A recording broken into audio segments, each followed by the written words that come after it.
Bien, a continuación vamos a ver el caso de las superficies equipotenciales. Y como siempre digo, tenemos que hacer un apropiado ejercicio del razonamiento verbal, ¿no? ¿Qué significa eso? Que primero hay que preguntarse, ¿qué cosa significa equi? ¿O qué debemos interpretar por equi? Ya, yo entiendo qué cosas son superficies, pero equi, ya. Y la otra pregunta es, ¿y qué significa potenciales? Equipotenciales, ¿qué estaría significando entonces? De igual potencial, o sea, superficies eh, formadas por puntos que tienen igual potencial. Por ejemplo, acá tenemos una carga positiva, ya. Este punto, vamos a llamarle punto A, está a una determinada distancia, o sea, a un radio. ¿Cuánto vale el potencial eléctrico en el punto A? El potencial eléctrico en el punto A sería la constante de la ley de Coulomb por la carga fuente generadora del campo, que es la carga Q positiva, y dividido entre la distancia. O sea, en este caso vendría a ser esta distancia, ¿no? R de A, o sea, el radio que lo... Ya, pero la pregunta sería, ¿y cuál sería el potencial eléctrico en el punto B? Si está a la misma distancia, tendríamos que decir que el potencial eléctrico en el punto B tendría que ser el mismo. ¿Y cuál sería el potencial eléctrico en el punto C? El potencial eléctrico en el punto C tendría que ser el mismo. Vale decir, todos los puntos que están sobre esta superficie tienen igual potencial. O sea, todos los puntos que están en esa superficie tienen igual potencial. Por lo tanto, entonces, ¿cómo se llamaría esa superficie? Superficie equipotencial. Y hay un detalle que hay que observar. Las líneas de fuerza del campo eléctrico son exactamente perpendiculares con la superficie equipotencial. Ojo con ese detalle, ¿ya? Porque nos van a ayudar justamente a resolver problemas más difíciles. Entonces, vuelvo a repetir, las líneas del campo siempre van a ser perpendiculares con las superficies equipotenciales, ¿ya? Las líneas del campo siempre serán perpendiculares con la superficie del campo, ¿ya? Entonces vamos a poner esto por acá y vamos a mostrar algunos ejemplos justamente de lo que estamos mencionando. ¿Qué tenemos acá? Acá tenemos una carga positiva, ¿ya? ¿Qué cosa vienen a representar las líneas que están de rojo? Las líneas del campo, como está indicado acá, son radiales siempre, salientes en una carga positiva, por eso dice acá positiva. ¿Qué más? También tenemos que observar que esas líneas que están de color celeste vendrían a representar, como lo estamos viendo acá también, superficies equipotenciales. Por ejemplo, la superficie que está más hacia afuera, la más externa, está, todos los puntos de esa superficie están a un mismo voltaje o a un mismo potencial, que sería en este caso, según el ejemplo, más 30 voltios. Todos los puntos de esa superficie equipotencial. Una que está más adentro está a mayor potencial. ¿Por qué mayor, profesor? Porque la distancia y el potencial son inversamente proporcionales. Acá lo están viendo, ¿no? La distancia, si esta distancia la pasamos a multiplicar acá, entonces me estaría evidenciando que el potencial eléctrico y la distancia son inversamente proporcionales. Entonces, a medida que nos vamos aproximando hacia la carga, vamos a encontrar mayores valores del potencial, ¿no? Por ejemplo, aquí el potencial es 30, más adentro es 50, más adentro 70, ¿no? Y así sucesivamente. Ahí tenemos el caso de un dipolo. Bueno, como decíamos también, en primer lugar, las líneas que están en rojo son las líneas del campo, ¿no? Que ya las hemos presentado también en alguna otra oportunidad, ¿no? Tienen esa configuración porque ya... Ahora, las líneas que están de azul nuevamente vienen a representar las líneas de las superficies equipotenciales, ¿no? Que como se puede ver, son exactamente perpendiculares con la línea del campo. O sea, la superficie equipotencial es perpendicular con la línea del campo, ¿no? Esa es una característica que hay que tener muy en cuenta para poder solucionar los problemas de una manera más fácil, ¿no? ¿Están viendo la línea que está en el centro? Ya. Cuando ustedes tengan, y con esa línea, hemos podido resolver problemas muy difíciles, muy difíciles. ¿Qué cosa dice? Dice, aquí lo podemos considerar como una propiedad. Cuando tenemos una distribución de carga, como se dice, simétrica, ¿no? O sea, la misma carga para un lado que para el otro lado, la línea que está en el eje de simetría vendría a ser justamente la línea que está formada por puntos de igual potencial. En este caso, por ejemplo, dice potencial cero. O sea, todos los puntos que están sobre esa línea tienen el mismo potencial. Esa es una propiedad muy importante, ¿no? Y acá, ya vamos a llegar justamente a este caso, ¿no? El caso del campo eléctrico uniforme. ¿Qué cosa hay que observar acá? En primer lugar, en la dirección del campo, el potencial disminuye, ¿ya? Vamos a anotarlo, a ver, con negrito. Por ejemplo, el punto A está a mayor potencial que el punto B. El punto B está a mayor potencial que el punto C. Y el punto D y el punto C está a mayor potencial de... O sea, mejor dicho, a medida que nos vamos avanzando en la dirección del campo, el potencial eléctrico va disminuyendo. En A habría más potencial que en B, y en B más potencial que en C, y en C más potencial que en D, ¿no? A medida que vamos alejándonos o sea, hacia la derecha, en la dirección del campo, el potencial eléctrico va a disminuir. Pero hay otro detalle.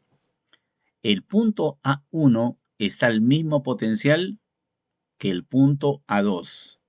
El punto A2 está al mismo potencial que el punto A3. Y el punto A3 está al mismo potencial que el punto 4. ¿Por qué, profesor? Porque esta es una superficie equipotencial. ¿Cómo me doy cuenta que esta superficie es equipotencial? Porque es perpendicular a la línea del campo. O sea, toda superficie perpendicular a la línea del campo eléctrico representa una superficie equipotencial. Entonces acá agarramos una flechita y le ponemos así. Esta es una superficie equipotencial. Igualito podemos decir en cada una de las líneas que aparecen, ¿no? ¿Qué cosa significa eso? Ya lo vamos a ver. Que el trabajo para trasladar una carga del punto A1 al punto A2 es cero. ¿Ya? O sea, no es necesario realizar ningún trabajo para mover una carga sobre la superficie equipotencial, ¿no? Bien, muy parecida a la anterior, ¿no? ¿Cuál es la similitud de que acá está en perspectiva, ¿no es cierto? Así, ¿no? O sea, ¿qué estamos dibujando? Estamos dibujando la línea del campo. O sea, ahí está la flechita, ¿no? Hacia la derecha. O sea, esa es la dirección del vector intensidad de campo eléctrico. Y en esa línea, en ese sentido, va disminuyendo el potencial eléctrico. Por ejemplo, aquí en esta primera superficie equipotencial, todos los puntos que están ahí están a 500 voltios. En la superficie equipotencial más a la derecha, el potencial ya es menor, ¿no? Y así va disminuyendo. Por ejemplo, acá ya es negativo, ¿no? Ya, y hay otro detalle. Cada medio centímetro está disminuyendo el potencial en la misma cantidad. Acá están viendo ustedes la misma distancia, ¿no es cierto? Entonces debe disminuir de esta superficie a esta otra en la misma cantidad que de esta superficie a esta otra y de esta a esta otra. ¿Se entiende? O sea, va disminuyendo en cantidades iguales. Por ejemplo, de la primera superficie a la segunda ha disminuido en 250. Si a la segunda le disminuimos 250, queda cero. Si a la tercera le disminuimos 250 voltios, queda menos 250. Si a esta le disminuimos 250, ¿por qué? ¿Por qué en cantidades iguales? Porque las distancias son iguales, ¿no? Y justamente vamos a resolver ese problema dentro de unos minutos, ¿ya? Lo que decíamos hace un rato. ¿Qué cosa decíamos? Que el vector intensidad de campo eléctrico siempre debe aparecer trazado en forma perpendicular con respecto de qué? De la superficie equipotencial. Siempre perpendicular. No se olviden, la superficie equipotencial, si esta superficie que está pintada de verde es una superficie equipotencial, entonces todos los vectores de intensidad de campo tienen que estar perpendiculares, ¿no? Como dice acá la leyenda, el campo eléctrico siempre es perpendicular a toda superficie equipotencial, ¿no? Y como decía hace un rato, ¿no? Si quiero trasladar una carga de un punto de una superficie equipotencial a otro punto de la misma superficie equipotencial, no es necesario realizar trabajo. Como dice acá, no se requiere energía para mover una carga por una superficie equipotencial. Por ejemplo, para caminar sobre el tercer piso no necesitamos realizar ningún trabajo. Caminamos ligeramente sin ningún problema. Pero cuando tenemos que subir del tercer piso al cuarto piso o al quinto piso, ahí ya tenemos que hacer un trabajo, ¿no? El trabajo de justamente ir en contra de la gravedad, ¿no? Y también estamos viendo el eje de simetría. No se olviden, cuando tengan una distribución simétrica, siempre en el eje de simetría el potencial eléctrico va a ser el mismo, o sea, todos los puntos estarán al mismo potencial, ¿no? Como dice la leyenda, las superficies equipotenciales se hacen más positivas cuando nos acercamos más a la carga positiva y se hacen más negativas cuando nos acercamos más a la carga negativa, ¿no? El plano intermedio de las cargas es una superficie equipotencial. No se olviden de eso. Es una propiedad muy importante que nos permite resolver los problemas más difíciles, aunque les parezca mentira, ¿no? Acá nuevamente estamos viendo el campo eléctrico homogéneo o uniforme, ¿no? ¿Por qué? Porque está descrito o está representado por líneas de fuerza paralelas. No todas las líneas de fuerza son paralelas porque el campo eléctrico es homogéneo o uniforme, ¿no? Dice, en cada plano todos los puntos están al mismo potencial, claro. Todos los planos, por ser perpendiculares al vector de intensidad de campo, por haber esta perpendicularidad, estas superficies que están colocadas son superficies equipotenciales, ¿no? Las de mayor potencial, perdón, las de menor potencial son las que están más hacia la flechita, ¿no? Y más retrasadas las de mayor potencial. O sea, el 0 es mayor que menos uno mayor que menos 2, ¿no? Y como están variando el voltaje en la misma cantidad, yo asumo de que están igualmente espaciadas. O sea, la primera placa está a la misma distancia de la segunda, y la segunda a la misma distancia de la tercera, y la tercera a la misma distancia de la cuarta, ¿no? Como dice la leyenda, en un campo uniforme, los incrementos de potencial están a distancias iguales. Esa es una propiedad muy importante también que ya pronto lo estaremos usando para la resolución de los problemas. Por supuesto, también estaremos enunciando la propiedad antes de la resolución de los problemas, ¿no? Y lo que habíamos dicho también en la clase pasada o en el tema del campo eléctrico, lo que estamos repitiendo acá, ¿no? Siempre la línea del campo tiene que entrar perpendicularmente con la superficie del conductor, como lo estamos viendo en esta siguiente imagen, ¿no? O sea, el vector intensidad de campo en las proximidades fuera del conductor tiene que ser exactamente perpendicular. O sea, no puede haber una componente tangente a la superficie del conductor. ¿Por qué? Eso implicaría que las cargas entonces se podrían estar moviendo. Y como ustedes ya saben, un conductor se encuentra en equilibrio electrostático porque sus cargas ubicadas en la periferia del conductor están en la misma posición, no se mueven, ¿no? Un campo eléctrico imposible es este que está acá, ¿no? O sea, ¿por qué imposible? Porque no debe haber componente tangencial.